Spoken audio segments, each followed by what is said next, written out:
Hi friends, welcome to MV City reviews.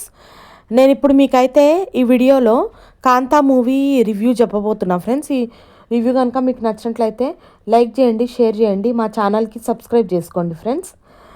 So ఇక మన స్టోరీలోకి వెళ్తే, స్టార్ మ్యారీడ్ హీరో మళ్ళీ ఫ్రెష్గా హీరోయిన్తో లవ్లో పడడం, ప్రేమాయణం నడపడం, ప్రెగ్నెన్సీ దాకా తెచ్చుకోవడం, ఇది ప్రతి చోట రొటీన్గా వచ్చే స్టోరీనే.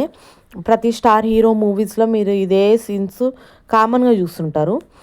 కానీ మూవీలో ట్విస్ట్ ఎప్పుడు వస్తుందంటే, అదే హీరో అదే హీరోయిన్ని చంపేస్తాడు. అప్పుడు అంటే ఇద్దరికి పర్సన్స్కి పడకపోతే, మిస్అండర్స్టాండింగ్ ఉంటే అది ఎక్కడి వరకు పోతుంది, లాస్ట్కి ఒకళ్ళ డెత్ వరకు కూడా వస్తుంది అనేది ఈ మూవీలో చూపించారు.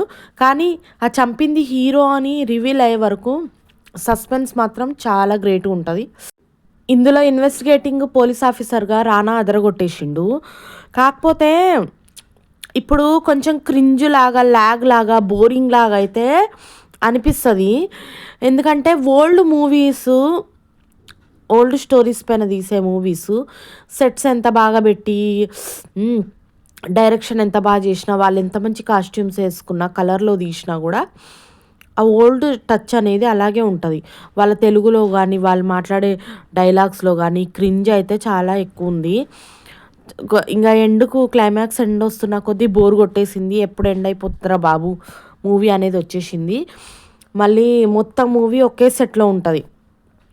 ఎప్పుడో ఒక 2-3 సీన్స్లో హీరో హీరోయిన్స్ రొమాన్స్ చేసే టైంలో పార్క్లో ఉంటుంది అంతే. ఇంకా లేకపోతే మొత్తం మూవీ ఒకే సెట్లో ఉంటుంది. అదైతే చాలా బోరింగ్ అనిపించింది. కానీ దులేకర్ సల్మాన్ యాక్టింగ్ అయితే అదరగొట్టేసిండు. ఆయనే ఈ మూవీకి ఒక ప్లస్ అని చెప్పొచ్చు. ఆయన వల్లే ఈ మూవీ నడుస్తుంది అట్లుంది. కానీ దులేకర్ సల్మాన్ ఇలాంటి రోల్స్కి అయితే బాగా సెట్ అవుతాడని కూడా పెట్టారేమో అని నాకు అనిపించింది. ఇప్పుడు మహానటి మూవీలో తనే దులేకర్ సల్మానే, మళ్ళీ సీతారామంలో దులేకర్ సల్మానే, మళ్ళీ ఇందులో కూడా తనే. కానీ కామన్ యాక్టింగ్ చూసి అయితే బోర్ కొట్టేసింది. So this is all about Kanta movie friends. Hope you like the video. For many videos like this on our channel, please do like, share, subscribe. Thank you.